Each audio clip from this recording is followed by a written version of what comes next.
This is a special edition of Macro Voices with hedge fund manager Eric Townsend, the premier financial podcast targeting professional finance, high net worth individuals, family offices, and other sophisticated investors. Now, for this special edition of Macro Voices, here's hedge fund manager Eric Townsend. Macro Voices All-Stars episode 107 was recorded on June 1st, 2020. I'm Eric Townsend. This episode of Macro Voices All-Stars is brought to you by TopTradersUnplugged.com, the leading podcast when it comes to quant and rules-based investing.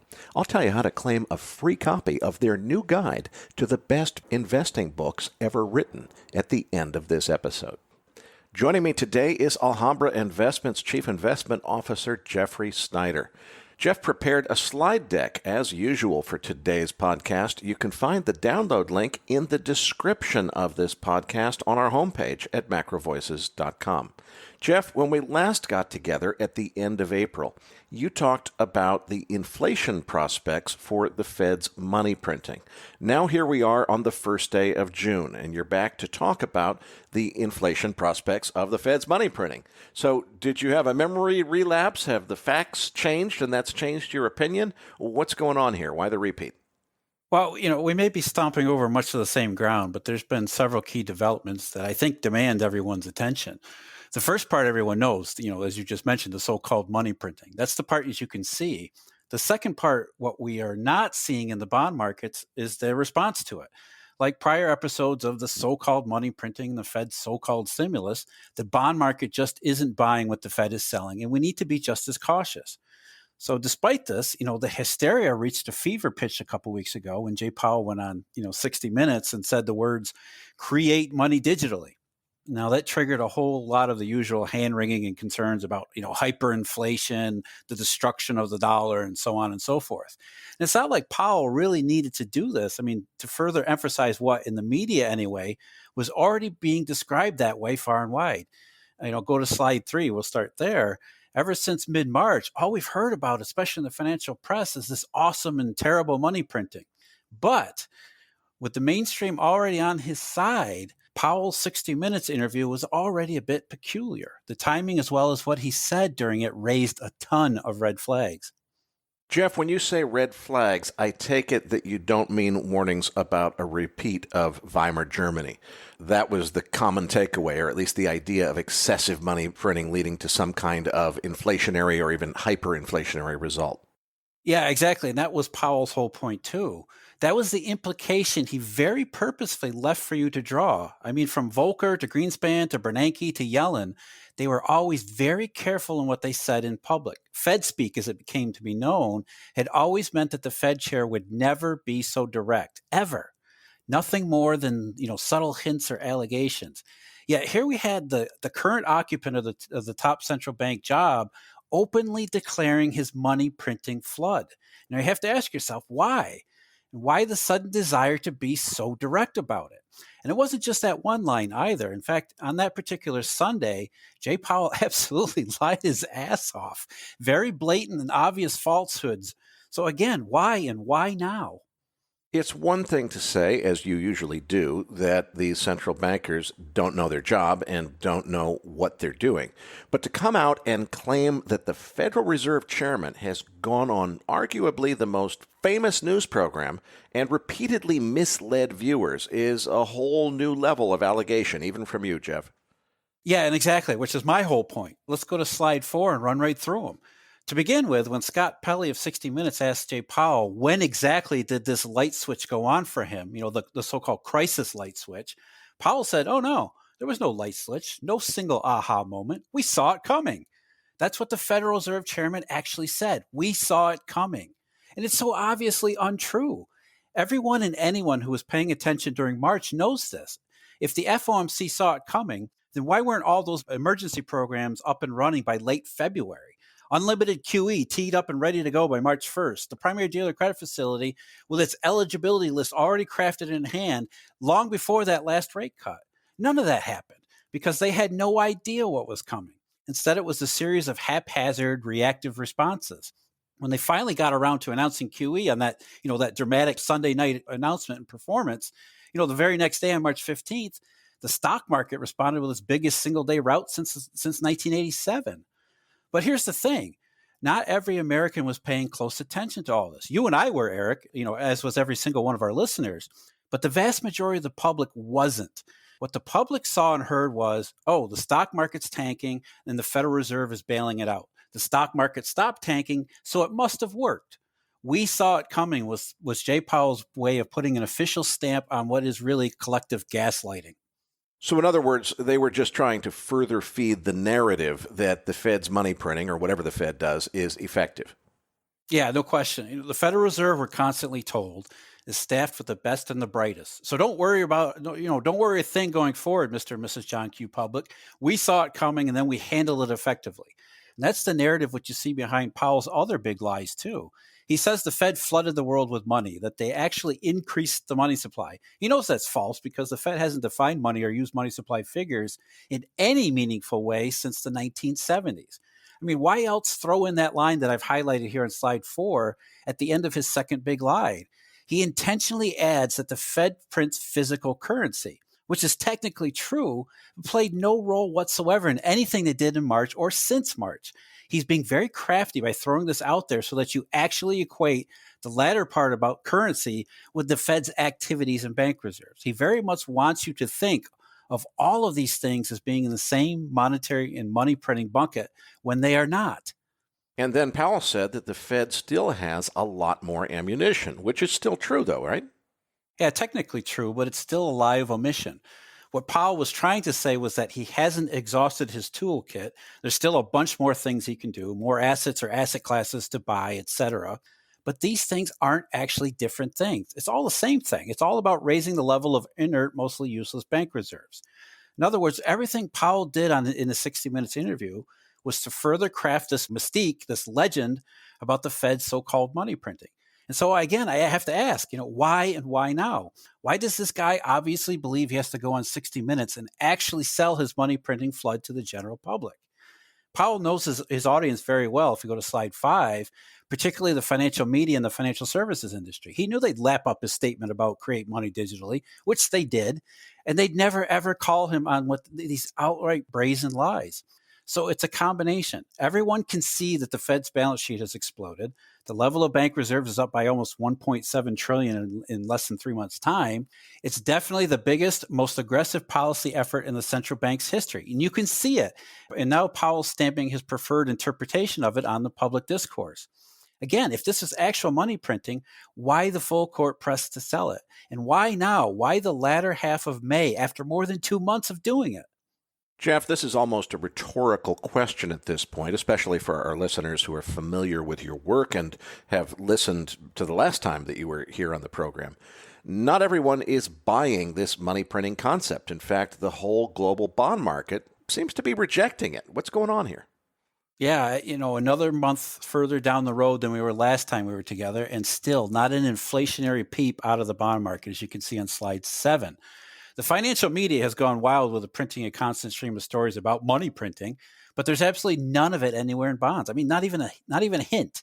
Inflation expectations remain near their lows at deflationary low levels they've rarely ever been during the entire 21st century. If you see on slide 8 for that history, they're sticking close to the crisis, the deflation side, no matter how much or how far or how fast the Fed's visible rise in bank reserves achieves. So what you see goes way up the way Powell likes it, but it's what you don't see that banks in the bond market must be doing. That's what ultimately matters here. And it's not just inflation expectations and tips. The yield curve as well as other related money curves are actually agreeing about this. This ain't money printing. It doesn't matter what Jay Powell calls it or how he's trying to lead you into interpreting it in that very specific way. The bond market knows the difference when it comes to effective money. If you see on slide 9, Powell says, nothing coming going all the way back to the end of 2018 now, when the Treasury rally showed that he was in over his head way back then. Talking about the rate hikes and inflation back when bonds correctly predicted and declared rate cuts and downturn over the last couple of years. And all that was before we ever got to COVID-19. So when you compare the yield curve, where it is now after all this so-called money printing, to what a normalish yield curve is supposed to look like, as you can see on slide 10, which is nothing like what you see today, you start to understand just how little the Fed matters in the real economy outside of the media. The yield curve it's not even a curve anymore. It's been squashed flat almost to nothing. Therefore, as so nominally flat as it is, it represents a huge warning about the state of the world, both the short and long run. It's a deflationary warning. No growth, no inflation, no money printing. Well, Jeff, we're also seeing this outside of the bond market, aren't we? I mean, one of the things that got my attention was how big companies, multinationals, big major corporations, seem to be drawing down every last credit line that they can find. Everything they could get their hands on. I mean, they did that during the crisis when the credit markets, including commercial paper again, importantly, basically stopped functioning, which is another black mark against the Fed. But more importantly, companies have kept it up both in April and through May, even though Jay Powell says he's flooded the world with dollars. These companies' chairmen and their C-suite leaders might say on TV that they believe Powell, but they sure aren't acting that way in practice. Commercial industrial loans have absolutely skyrocketed since the beginning of March. The total outstanding, according to the Federal Reserve's numbers, it's up by almost 30%, as you can see on slides 11 and 12. This is simply unprecedented level of borrowing. But again, there's more to this than meets the eye. Just like increasing the level of bank reserve doesn't mean anything if banks don't actually lend that money into the real economy, multinationals drawing on credit lines doesn't mean anything if they are just building up a much needed liquidity cushion. So businesses aren't taking on these loans anticipating a money printing, low rate inspired inflationary building boom. That's not what's going on here. This is a 1930s style deflationary liquidity hoarding. Even JP Morgan's chairman, Jamie Dimon, as you can see on slide 13, was trying to build up his bank's role in the March crisis, but he had to first basically admit that it's really that bad out there in the corporate environment. Well, it doesn't speak too highly of this supposed flood of liquidity if companies are hoarding cash and seeking to build up these enormous liquidity cushions.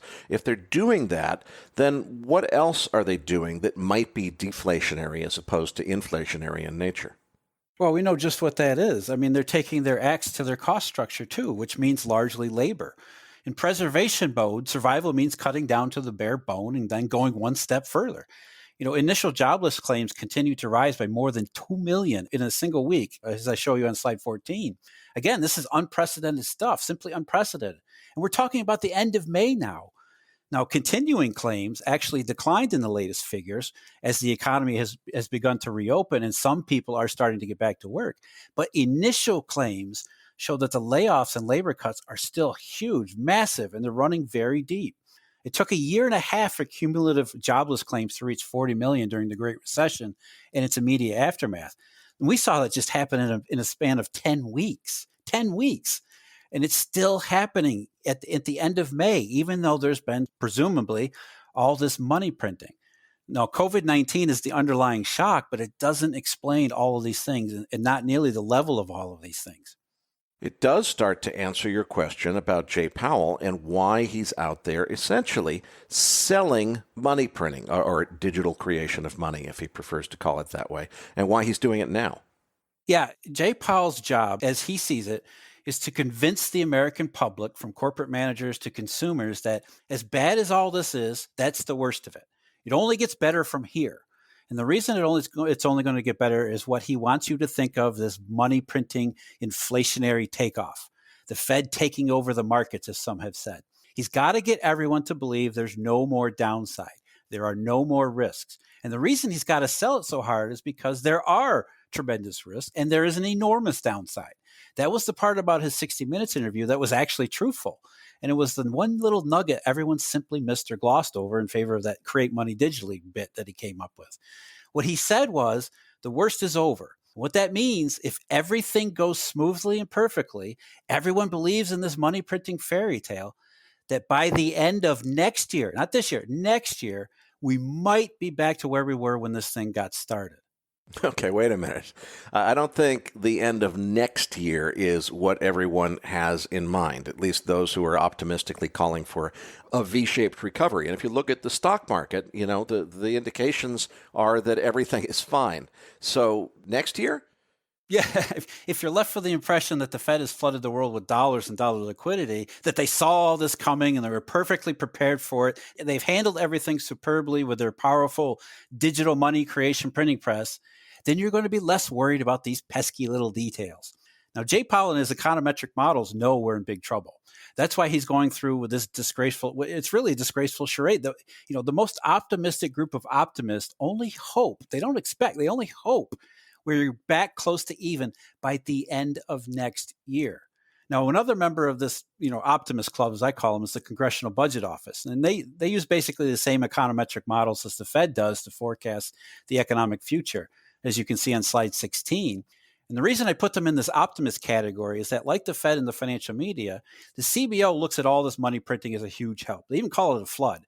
They calculate that the federal government's massive spending program, that will lift the economy too. So they've encoded in their projections, the one I'm showing you here, that all this government spending and all the central bank asset buying is actually, they're predicting it's going to be powerful stimulus. And yet, despite it, they have some terrible, terrible news for the American public. According to these models, remember, these optimistic, stimulus-loving models, they think that by the end of 2021, the end of next year, the unemployment rate will be somewhere around 8.5%. Real GDP will be about 1.5% lower than it was at the end of 2019. And most importantly, the employment to population ratio will be a disastrous 5% less at the end of next year. So let me put this as bluntly as I can. The optimistic case that both the CBOE and Jay Powell are putting out is one which leaves the U.S. economy significantly worse off than the Great Recession did. And that's if stimulus actually works, which history shows it doesn't. There really is no money printing, as the bond market's telling us. So when you see these best case numbers and estimates, now it makes perfect sense why Jay Powell went on 60 Minutes and lied his ass off. He knew he had to do a much better job of selling money, which wouldn't actually be necessary because actual money sells itself. So, if you're distracted by Jay Powell's create money digitally statement, especially if you're too impressed by it to actually think any more about it, then maybe you just won't notice how much trouble we are actually in, and how much trouble we're actually in large part because the Fed isn't what everyone has been led to believe it is. Okay, Jeff, I want to push back a little bit now because, first of all, I couldn't possibly agree more with you in my heart. Deep down inside, that's how I feel too. But let's look at the market facts here. You and I have both felt that the Fed's actions have been, I would go so far as to say, reckless and irresponsible. I don't want to put those words in your mouth, although I suspect you agree. But here's the thing. We've just come through a weekend. First of all, we've got a pandemic crisis on our hands. It looks very likely that there's going to be a breakdown in relations between United States and China. And U.S.-China relations were, of course, what the stock market was teetering on throughout that whole negotiation of the trade deal. Now we've got, riots breaking out across the United States.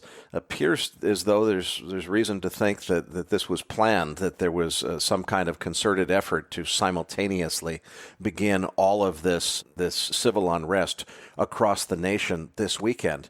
Stock market is up on the news. Help me reconcile this because, you and I can scream at the top of our lungs that it doesn't make sense or it's irrational or whatever.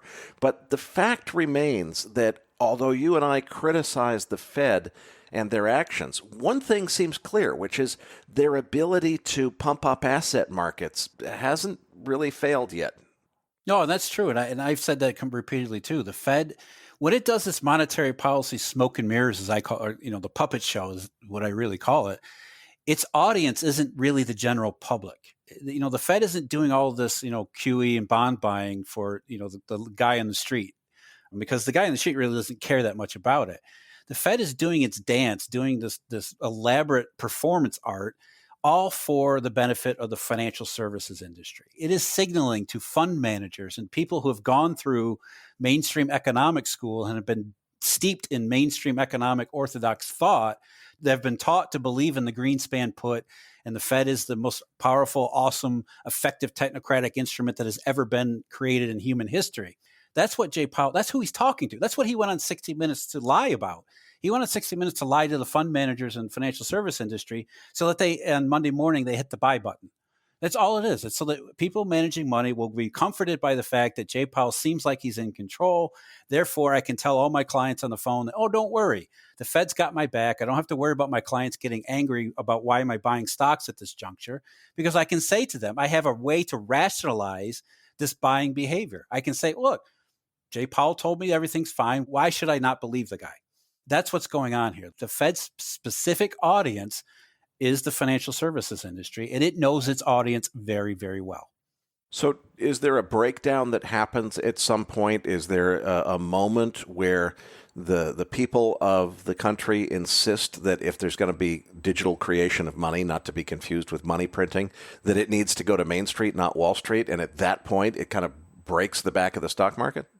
Well, it's how do we get from here to there? I mean, what is the act or the level of crisis, if you want to put it that way, which causes mainstream to recognize that there's a monetary imbalance that needs to be rectified? I think that's the biggest problem right now. That's been the biggest problem since 2007.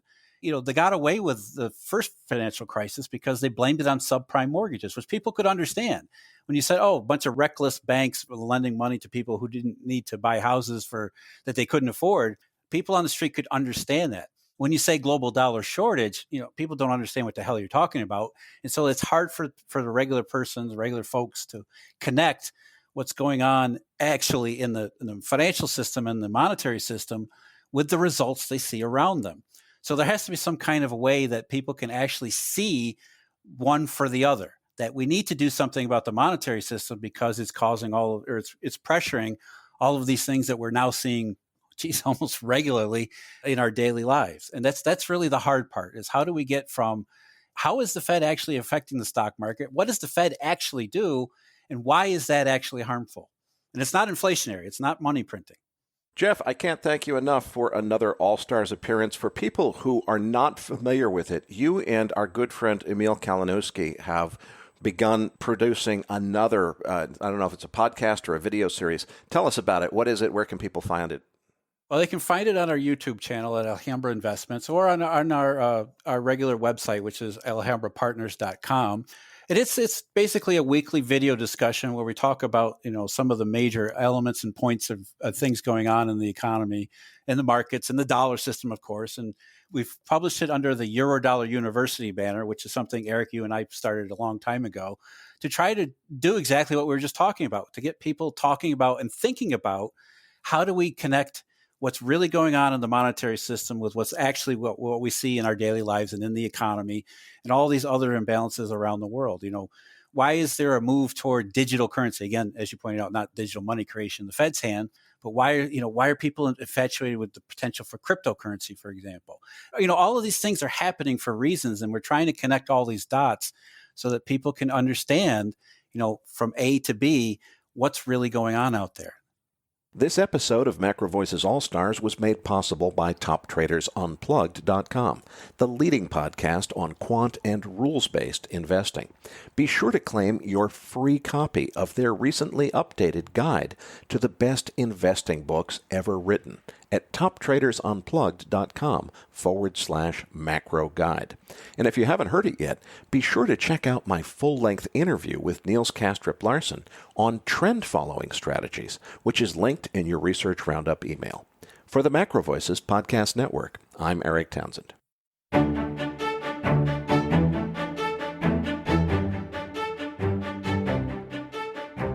That concludes this edition of Macro Voices. Be sure to tune in each week to hear feature interviews with the brightest minds in finance and macroeconomics. Please register your free account at macrovoices.com. Once registered, you'll receive our free weekly Research Roundup email containing links to supporting documents from our featured guests and the very best free financial content our volunteer research team could find on the internet each week. You'll also gain access to our free research library. And the more registered users we have, the more we'll be able to recruit high-profile feature interview guests for future programs. So please register your free account today at macrovoices.com if you haven't already. You can subscribe to Macro Voices on iTunes to have Macro Voices automatically delivered to your mobile device each week, free of charge. Macro Voices is presented for informational and entertainment purposes only. The information presented on Macro Voices should not be construed as investment advice. Always consult a licensed investment professional before making investment decisions. The views and opinions expressed on Macro Voices are those of the participants and do not necessarily reflect those of the show's hosts or sponsors. Macro Voices, its producers, sponsors, and hosts, Eric Townsend, shall not be liable for losses resulting from investment decisions based on information or viewpoints presented on Macro Voices.